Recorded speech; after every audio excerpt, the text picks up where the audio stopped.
Baik, jadi eh,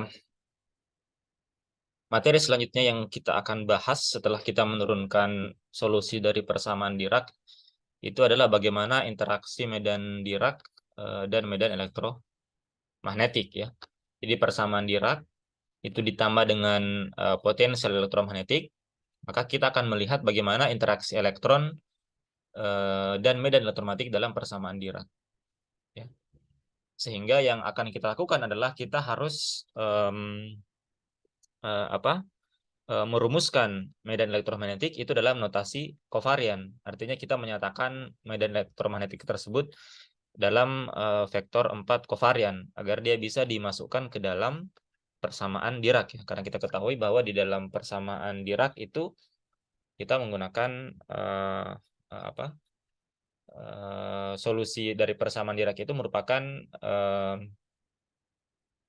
berbentuk matriks 4 kali 1 ya, sehingga agar medan elektromagnetik ini dapat dimasukkan itu kita harus nyatakan dia dalam bentuk vektor 4.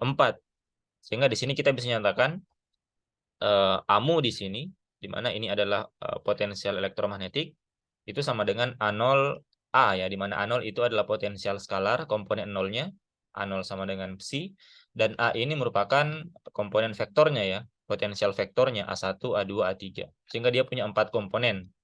Sehingga nanti bisa dioperasikan ke dalam persamaan Dirac. Ya. Nah, itu yang langkah pertama yang kita lakukan. Nah, nanti kita akan lihat bagaimana pengaruh dari pengaruh dari medan elektromagnetik ini terhadap Hamiltonian dari medan Dirac ini, ya.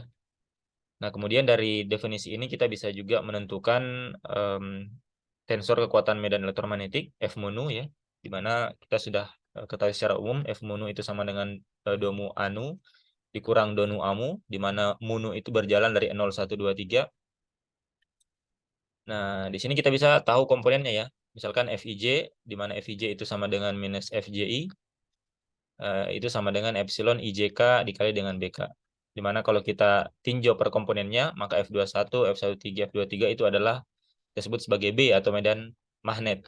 Sedangkan untuk yang komponen 0I-nya itu sama dengan minus Fi0 atau sama dengan do 0 AI dikurang doi A0 itu adalah medan listrik ya. Nah, atau ini bisa kita nyatakan sebenarnya bisa kita nyatakan dalam bentuk matriks 4 kali 4 ya.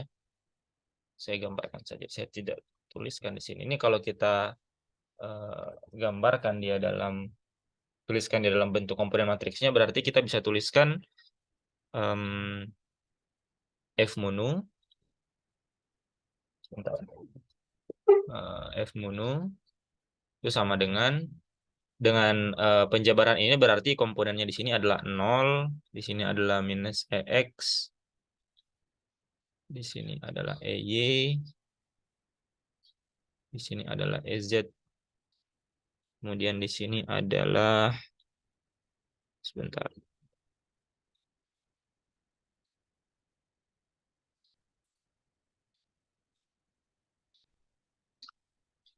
Di sini adalah EX, di sini adalah EY, EZ, kemudian di sini diagonalnya itu 0 ya. 0 di sini. Kemudian di sini minus BZ, BY, kemudian di sini BZ, di sini minus BY, di sini BX, dan di sini minus BX ya. Jadi tinggal eh, diambil dari penjabaran komponen dari Fij. Fij itu maksudnya 1, 2, 3 ya. Yang IJ itu dia berjalan antara 1, 2, 3 dan di sini yang nolnya di sini ya. 0i berarti komponen 01, 02, 03, 10 ya. Itu sama dengan minus 10. 01 itu berarti yang ini ya semuanya. 01 berarti yang ini ya. 01, 02, 03, kemudian yang 10, 12, 13, kemudian yang ini 21, ini 13 dan seterusnya ya. Itu berasal dari sini. Nah, sekarang kita kembali ke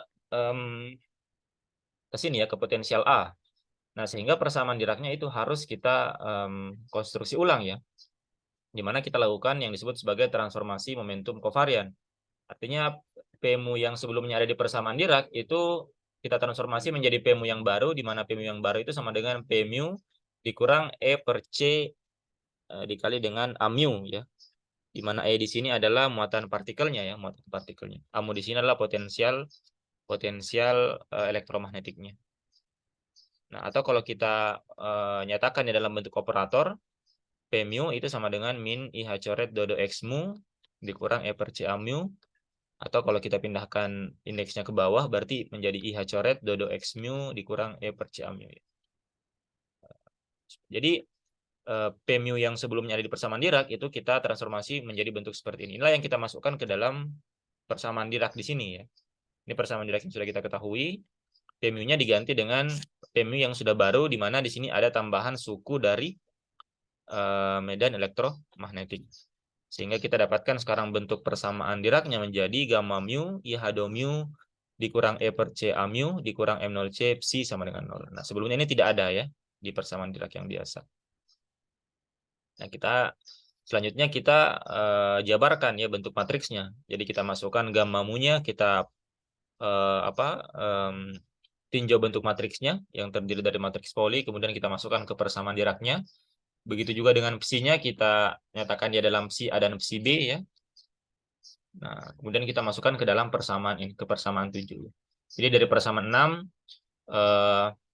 bentuk matriksnya kita bongkar sehingga di sini gamma mu menjadi matriks ini, kemudian psi-nya menjadi psi A psi B. Kemudian di sini kita tambahkan dengan matriks matriks identitas ya di sini. Nah, sehingga sekarang persamaan 6 menjadi seperti persamaan 7 ya. Sebentar, ini oh iya, yang ini kan dia komponen 1 2 3-nya ya di sini atau komponen ruangnya. Sedangkan yang ini itu komponen gamma nolnya. Jadi ini gamma 1 2 3 di sini, yang ini untuk gamma nolnya ya. Gamma nolnya. Makanya di sini dodo X0, di sini IH nabla ya, nabla di sini turunan ruangnya. Jadi kita pecah gamma mu-nya karena gamma mu itu kan ada yang matriks Pauli dan ada yang isinya matriks identitas ya. Nanti silakan dicek lagi di materi pertemuan sebelumnya. Intinya persamaan 6 ini kita bongkar bentuk matriksnya, kita jabarkan menjadi persamaan 7. Nah, di sini kita ambil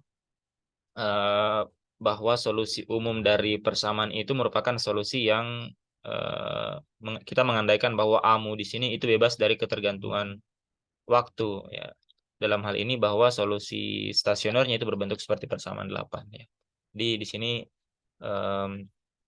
hanya psinya yang bergantung terhadap waktu, sedangkan amunya itu tidak bergantung terhadap waktu. Nah, sekarang kita kembali ke persamaan 7 ya. Nah, sekarang tinggal kita operasikan ya. Kita operasikan persamaan 7 komponen matriksnya ya. Jadi kita perkalikan saja. Misalkan untuk baris yang pertama, berarti 0 dikali ini, 0 dikali ini dikali psi A, kemudian ditambah sigma dikali ini dikali psi B, dan seterusnya ya. Kemudian juga di suku kedua, dari baris pertama, kita akan dapatkan persamaan 9A ya. Jadi, kalau ini saya perkecil sedikit, supaya bisa kelihatan ya. Nah, ini. Nah, jadi 0 dikali ini dikali psi A, berarti ini ya. Ditambah dengan ini sigma dikali ini dikali dengan psi B, nah, berarti muncul yang ini. Yang ini kan 0, kemudian sama dengan yang ini berarti I dikali yang ini dikali psi A ya. Matriks identitas dikali dengan ini dikali dengan psi A, kemudian dikurang MC dikali psi A. Itu muncul persamaan 9A. Kemudian baris yang kedua berarti yang persamaan 9B ya, berarti minus sigma dikali ini dikali psi A ditambah 0 dikali ini kali psi B ya, berarti suku yang ini. Kemudian dan seterusnya ya di sini. Jadi ini tinggal kita operasikan perkalian matriksnya. Nah, kita akan dapatkan dua buah persamaan. Dari baris pertama itu di persamaan 9A, dan di baris kedua itu muncul di persamaan 9B. Nah, kemudian persamaan 9A ini kita kalikan dengan 1/C E dikurang FC ditambah MC kuadrat. Ya.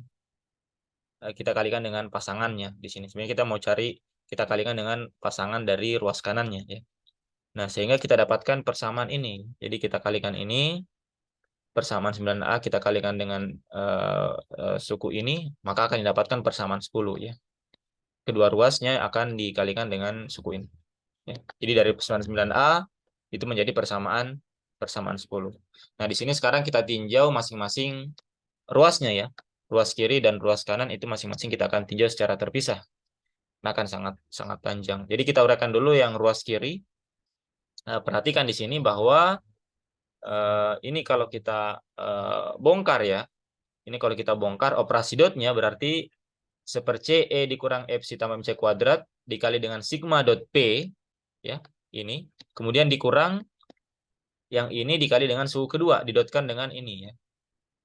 Berarti E/C dikali dengan E dikurang FC tambah MC kuadrat per C, sigma dot A si B. Ya.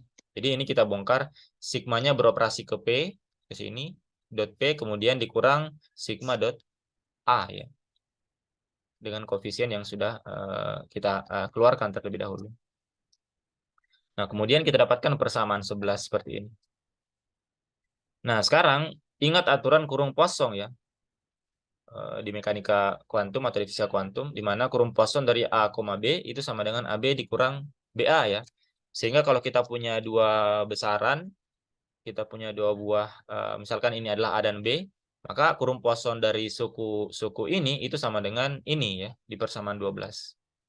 Nah, kenapa kita bentuk seperti ini? Karena kita mau menyatakan persamaan 11 ini itu dalam kurung kosong ya. Kita ingin menyatakan dia dalam kurung Poisson. Jadi kurung kosong dari sigma dot P, E dikurang Fc tambah MC kuadrat per C itu sama dengan ini dikali dengan ini, dikurang ini dikali dengan yang ini ya. Nah, sehingga kita bisa dapatkan suku yang ini ya. Suku ini kan sama dengan suku yang ini ya. Sehingga suku yang ini itu sama dengan kurung kosong, atau ini kita pindahkan ke ruas kiri ya karena dia negatif. Berarti ini sama dengan suku yang ini dikurang dari kurung kosong dari kedua suku tersebut ya. Nah, sehingga suku ruas kirinya ini itu bisa kita nyatakan dalam bentuk kurung kosong seperti ini ya, persamaan 13. Jadi suku yang di ruas kiri E dikurang Fc tambah MC kuadrat C dikali dengan sigma dot P itu sama dengan minus kurung kosong dari sigma dot P, E kurang Fc tambah MC kuadrat per C ditambah dengan sigma dot P dikali dengan E dikurang Fc tambah MC kuadrat per C. Itu kita sebut persamaan 13.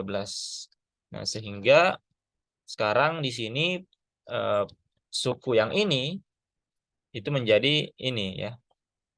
Di persamaan 14 ya.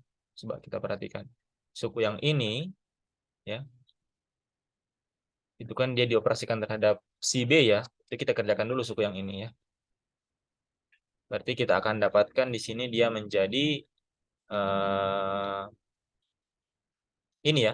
Ini dari sini sigma dot P E dikurang Fc tambah MC kuadrat per C. Kemudian kurung kosong ini kita uraikan satu per satu ya. Jadi kurung kosong dari sigma dot P E ya, yang ini E per C, kemudian dikurang kurung kosong dari sigma dot P di koma Fc yang ini, kemudian ditambah kurung kosong dari sigma dot P dari MC kuadrat per C ya, atau MC. Ya. Jadi dari sini itu kita uraikan kurung kosong di sini karena dia ini kan operasi penyembelahan, ini bisa kita pisahkan ya. Jadi kurung kosong ini terhadap ini terhadap ini, dan ini terhadap ini. Jadi dia menjadi 3 suku yang terpisahkan. Nah, kemudian ada suku-suku nanti yang di sini akan sama dengan 0.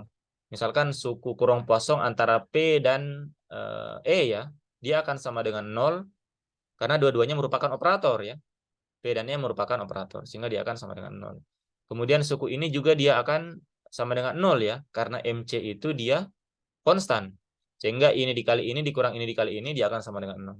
Sehingga tinggal menyisakan suku yang ini saja ya. Tinggal menyisakan suku, karena di sini adalah operator, dan psi di sini itu dia bisa dioperasikan melalui operator P di sini. Sehingga suku di ruas kiri di sini persamaan 11 itu hanya menyisakan kurung kosong terhadap FC saja ya, seperti di persamaan mana tadi? Ini di persamaan 14 ya. Nah, kemudian selanjutnya suku kedua di persamaan 11. Coba kita lihat persamaan 11 berarti suku yang ini. Nah, ini sama ya. Ini kita bisa nyatakan dia juga dalam kurung kosong ya. Bagaimana yang kita lakukan di suku yang pertama ya. Jadi suku yang ini tadi kita nyatakan dalam kurung kosong seperti ini. Suku yang ini juga dinyatakan dalam kurung kosong ya. Seperti di persamaan mana tadi? Persamaan 16 ya. Jadi untuk suku kedua di persamaan 11 itu bisa dinyatakan dalam kurung kosong. Nah, kurung kosongnya juga kita kerjakan satu persatu ya, sebagaimana di persamaan 14 tadi. Dan dia akan menghasilkan 0 untuk yang ke mana? Ke MC kuadrat dan ke FC ya. Karena MC kuadrat ini dia konstan, maka kurung kosongnya dengan yang ini dengan A dia akan sama dengan 0. Ini juga akan karena A di sini dia bukan operator ya, dia potensial elektromagnetik, maka dia bekerja dengan psi di sini dia akan sama dengan 0. Sehingga yang menyisakan suku yang ada nilainya adalah kurung kosong antara sigma dot A, E, C. Karena E di sini kan di operator akan bekerja terhadap A. Ya. Nah, sehingga suku kedua di persamaan 11 itu bisa dinyatakan dalam bentuk persamaan 16. Nah, sekarang kita substitusi persamaan 14 dan 16 ke dalam persamaan 10 ya. Karena kita tahu tadi persamaan 10 itu adalah ini ya. Nah, tadi kan kalau kita runut kembali, suku yang ini itu kita uraikan ya. Kita uraikan operasi antara sigma dot P dan sigma dot A-nya. Kemudian masing-masing suku tersebut kita nyatakan dalam kurung kosong ya. Setelah kita dapatkan kurung bentuk pernyataan dalam kurung kosongnya, kita kembalikan dia ke dalam persamaan 10 ya. Jadi persamaan 14 di sini yang ini dan persamaan 16 itu kita substitusi masuk ke dalam persamaan 10 ke 10 di sini ya. Sehingga sekarang kita dapatkan persamaan 17 seperti ini ya. Kita dapatkan bentuk persamaan 17 seperti ini. Sebentar. Nah ini persamaan saya mention dulu persamaan 10 tadi. Ini ya. Persamaan 10 ini yang ini ya, yang ini itu sama dengan ini ya. Ini sama dengan ini tadi yang dinyatakan dalam kurung kosong ya. Di persamaan 17. Jadi suku di ruas kiri dari persamaan 10 itu sekarang dapat dinyatakan seperti ini ya. Di mana kurung kosongnya tadi yang ini ya dan yang ini. Dari sini tadi ya. Jadi persamaan 14 dan 16 ya.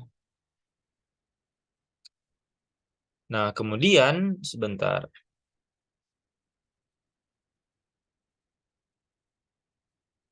Nah, jadi persamaan 14 dan 16-nya ini kita operasikan saja ke psi B-nya ya. Kemudian kita kumpulkan yang mana yang ada kurung kosongnya ya. Jadi yang di sini yang kurung kosong psi P dan di sini kurung kosong antara A dan E itu kita kumpulkan di sini. Dan ini yang apa? Karena suku ini sama ya antara persamaan 16 dan 14 itu bisa kita keluarkan ya. Nah, sekarang kita perhatikan di sini, ini bisa dinyatakan dalam, ini tidak lain adalah persamaan 9B ya. Kalau kita lihat kembali di persamaan 9B di sini yang ini. Persamaan 9B itu, sebentar.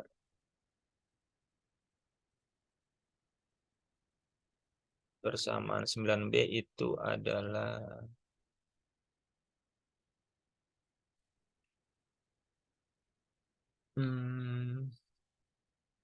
yang ini ya. Persamaan 9B ini itu kita, sebentar. Saya lihat.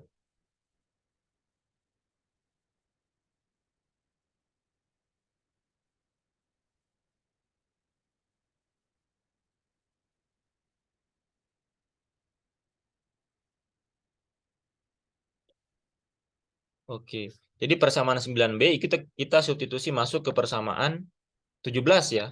Jadi suku yang ini itu kita ganti dengan persamaan 9B ya. Ini kan persamaan 9B adalah sama dengan yang ini ya, suku yang ini. Artinya persamaan di bawah itu kita ganti dengan yang ini ya. Nah, di sini. Ini ya. Jadi ini kita ganti dengan persamaan 9B di mana di persamaan 9B suku ini dinyatakan dalam si A yang ini ya. Seperti ini.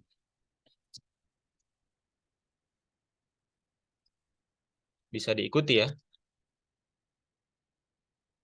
Nah, sehingga kita dapatkan sekarang bentuknya persamaan 18 seperti ini.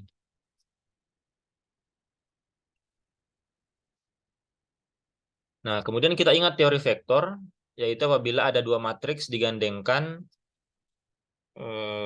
apabila ada dua matriks Pauli yang digandengkan dengan masing-masing sebuah vektor, itu lalu diperkalikan, maka dia akan berlaku persamaan 19 ini ya. Jadi kalau kita lihat yang ini, suku pertama di ruas kanan, itu ada matriks Pauli yang digandengkan dengan vektor, kemudian diperkalikan, maka akan berlaku seperti ini ya. Jadi sigma dot A dikali dengan sigma dot B, berarti yang ada di sini sigma dot A dan di sini juga ada sigma dot P di sini, maka akan berlaku persamaan 19 ya. Sehingga suku pertama di persamaan 18 ini kalau kita uraikan yang ini ya, yang ini itu adalah yang ini ya, maka akan didapatkan persamaan ini ya. Jadi sigma dot P dikurang E per CA dikali dengan sigma dot P dikurang E per CA itu akan sama dengan P dikurang E per CA kuadrat. Jadi mengikuti formula ini dikali ditambah dengan I sigma P dikurang E per CA cross P dikurang E per CA. Kemudian persamaan 19 kita substitusi masuk ke persamaan 18. Jadi suku yang ini kita ganti dengan yang ini. Kemudian suku yang ini itu kita ganti dari persamaan 9A ya. Kita ganti dari persamaan 9A di sini. Yang ini ya. Kita ganti menjadi yang ini. Sehingga sekarang kita akan mendapatkan persamaan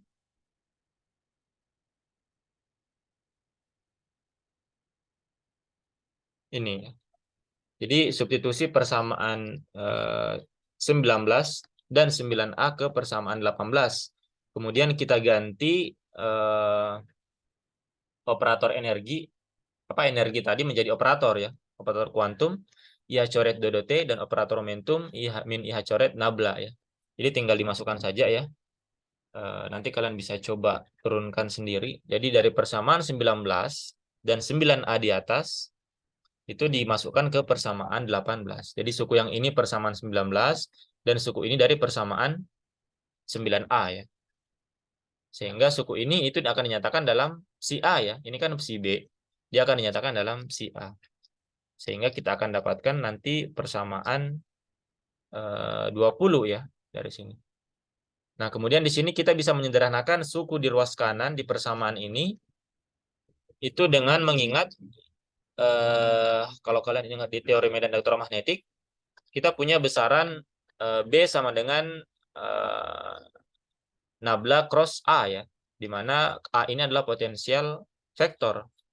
Jadi medan magnet B itu sama dengan nabla cross A. Kemudian medan listrik E itu sama dengan minus nabla psi. Psi itu adalah potensial skalar dikurang seper C do A do T. Nah, jadi nanti kita akan dapatkan suku-suku di dalam persamaan di sini yang bisa dinyatakan dalam B dan E ya. Nah, nanti di sini kalau kalian uraikan ini akan menjadi yang mana? Ini akan ada nanti suku yang bisa dinyatakan dalam B dan dalam E. Jadi ini beda dengan E di atas ya. E yang di atas tadi itu adalah energi, sedangkan di sini adalah medan listrik ya. Sehingga kita sekarang dapatkan persamaan 20 seperti ini ya. Jadi tinggal dikerjakan saja, nanti diikuti alurnya seperti apa, dimasukkan, nanti akan didapatkan persamaan 20 ya. Nah, sekarang kita tinjau keadaan non-relativistik. Nah, jadi tadi sebelumnya kita sudah dapatkan bentuk perumusan persamaan Dirac dinyatakan seperti di persamaan 20 ya, dengan membongkar persamaan Diracnya dalam bentuk matriksnya. Kemudian kita uraikan operasi matriks yang ada di dalam persamaan Dirac tersebut. Nah, kita dapatkan bentuk persamaan 20 ya, seperti ini. Nah, selanjutnya kita tinjau untuk keadaan non-relativistik ya, di mana beberapa hal yang kita ambil bahwa Fc itu sangat kecil ya. Nilai Fc itu sangat kecil jika dibandingkan dengan mc kuadrat. Kemudian E di sini kita ambil dia sama dengan mc kuadrat. Sehingga kalau kita punya besaran energi non-relativistik atau kita sebut saja ENR, itu sama dengan E dikurang mc kuadrat, di mana nilainya itu akan sangat kecil sekali ya. Atau kita punya sekarang nilai energinya itu sama dengan ENR ditambah mc kuadrat. Nah, akibatnya persamaan 9B, perhatikan di sini, persamaan 9B yang ini. Nah, suku di ruas kanannya ini kita ganti sekarang suku yang ini dengan ENR ya. Kita sudah tahu tadi bahwa E itu adalah ENR, mana tadi?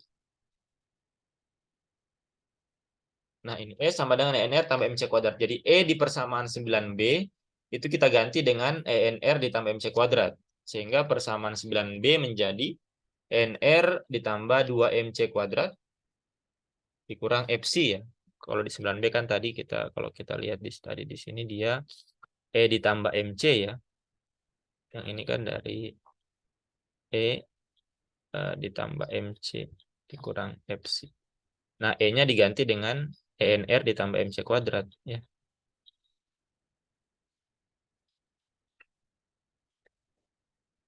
Sehingga kita dapatkan bentuk persamaan ini ya.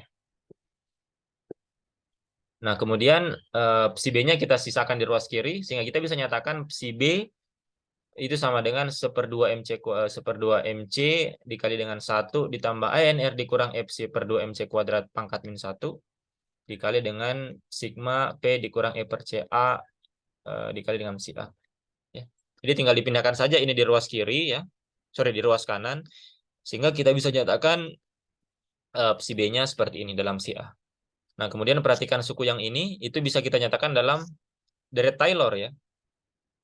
Ini bisa kita nyatakan dalam bentuk deret Taylor sama dengan 1 dikurang ENR dikurang Fc per 2 MC kuadrat. Dan ini, suku yang ini, itu dia sama dengan 0 ya, karena dia sangat kecil. Karena kita tahu bahwa ENR ini dia sangat kecil ya dari sini tadi. Jadi dia akan sama dengan 0. Sehingga kita sekarang bisa menyatakan persamaan psi B seperti di persamaan 23. Jadi ini dia akan sama dengan 1 ya. Jadi psi B sama dengan 1/2 MC dikali sigma rho dikurang E per CA dikali dengan psi A. Nah, kalau kita bandingkan artinya psi B itu sama dengan psi A, artinya sama dengan sigma per suku dalam kurung per 2 MC. Dan ini dia setara dengan V per C. Dan kita tahu bahwa kecepatan yang non-relativistik itu sangat kecil dibandingkan dengan kecepatan cahaya ya. Artinya di sini psi A-nya itu dominan, kita sebut sebagai komponen besar, dan psi B-nya itu adalah komponen kita sebut sebagai komponen kecil ya. Nah, kemudian kita kembali lagi kita tinjau keadaan non-relativistik. Nah, suku CP dikurang E per CA itu seorder dengan ENR dikurang Fc ya. Kita perhatikan saja persamaannya di sini. Dia berada di order yang sama ya.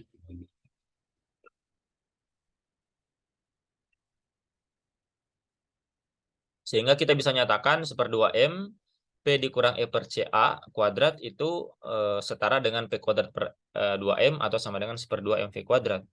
Atau ENR dikurang Fc itu sama dengan C P dikurang E per CA sama dengan P kuadrat per 2M atau 1/2 MV kuadrat. Nah, dengan pendekatan ini, maka persamaan 23 di atas, itu kita di sini itu kita akan dapatkan, dan kita juga masukkan E sama dengan ENR sama MC kuadrat, maka kita akan dapatkan persamaan 25 ya. Seperti ini. dengan pendekatan fungsi gelombang di persamaan 23 dan E sama dengan N tambah MC kuadrat, nah itu kita akan dapatkan persamaan 25.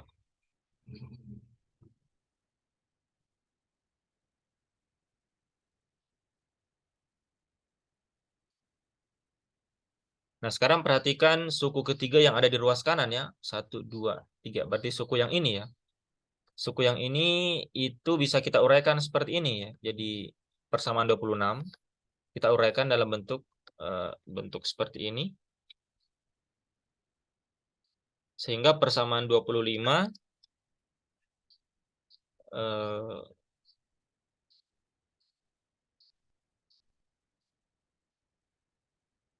sebentar.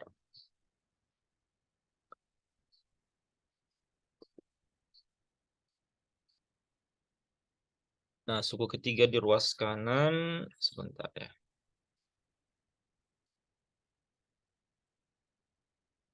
Suku yang ini itu bisa dinyatakan dalam bentuk persamaan 26. Kemudian persamaan 20. Mana persamaan 20? Nah, ini ya. Persamaan 20 yang ini itu kita substitusi masuk ke persamaan 25 ya. Berarti kita masukkan ke suku yang ada di ruas kirinya ya. Nah, kita akan dapatkan persamaan 27 seperti ini ya. Ini tinggal kita operasikan, kita kerjakan. Nah, kita akan dapatkan nanti persamaan 28 seperti ini ya. Nanti ini silakan kalian turunkan sendiri saja ya. Memang agak sedikit panjang ya, tapi ini tidak terlalu sulit ya. Jadi tinggal menghubungkan persamaan-persamaannya saja. Nanti kalian akan dapatkan bagaimana persamaan akhirnya ya di persamaan 28 ya. Nah, kemudian dari persamaan 28, nah kita dapatkan persamaan 28 seperti ini. Nah, kita substitusikan ENR dikurang FC dengan 1/2 MP dikurang E per C A pangkat 2. Jadi suku yang ini kita substitusikan dengan persamaan ini ya. Sehingga kita dapatkan kemudian FC-nya, FC psi A-nya itu kita pindahkan ke ruas kanan. Sehingga kita dapatkan persamaan 29 di sini ya. Jadi kita dapatkan ENR psi A itu sama dengan suku yang di ruas kanan di persamaan 29. Nah, dari sini kita sudah dapatkan bentuk Hamiltonian totalnya ya, setelah ada pengaruh dari medan elektromagnetik seperti ini. Nah, ini tinggal kita selesaikan beberapa perhitungan lagi. Di sini kita tinjau sigma dot E cross P, berarti yang ini ya, kita tinjau sigma dot E cross P itu bisa dinyatakan seperti di persamaan 30. Nah, kemudian kita substitusi masuk kembali ke persamaan 29, maka kita akan dapatkan bentuk Hamiltonian totalnya seperti ini. Jadi, ingat di kuantum Fc sama dengan Hpsi ya. Berarti Fc sama dengan Hpsi ya. Berarti komponen ini adalah H-nya ya. Nah, kemudian yang bagian cross sectionnya ini kita nyatakan dalam seperti ini, di mana R cross P di sini adalah momentum sudut orbitalnya. Sehingga kita dapatkan bentuk total dari Hamiltoniannya seperti ini ya. Nah, Hamiltonian ini itu kita bisa lihat ada beberapa suku, di mana suku pertama dan yang kedua itu adalah Hamiltonian non-relativistiknya, suku ini dan yang ini ya. Kemudian suku ketiga itu suku koreksinya ya, ada disebut sebagai suku Darwin, di mana interaksi antara spin dengan energi momen magnet ketika L-nya sama dengan 0.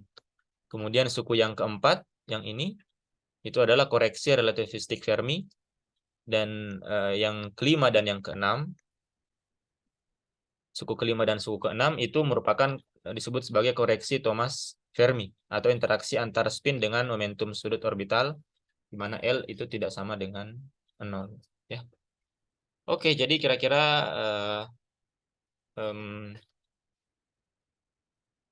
ini materi kita untuk hari ini. Kita cukupkan sampai di sini ya. Saya coba review sedikit ya supaya kalian bisa ikuti nanti alurnya seperti apa ya. Jadi kita melihat bagaimana interaksi antara medan Dirac dan medan elektromagnetik ya, di mana kita tambahkan potensial elektromagnetik dalam persamaan Dirac. sehingga kita bisa nyatakan kita bisa melihat nanti bagaimana pengaruh dari medan elektromagnetik tersebut. Kemudian di sini tinggal kita operasikan tadi, nanti silakan diikuti alurnya saja.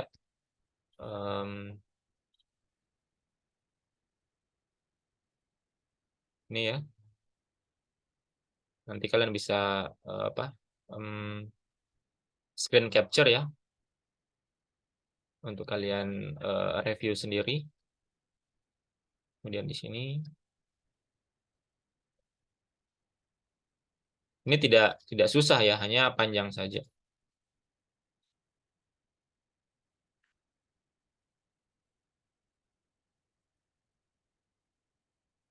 Nah, kemudian kita tinjau kasus untuk non-relativistik ya.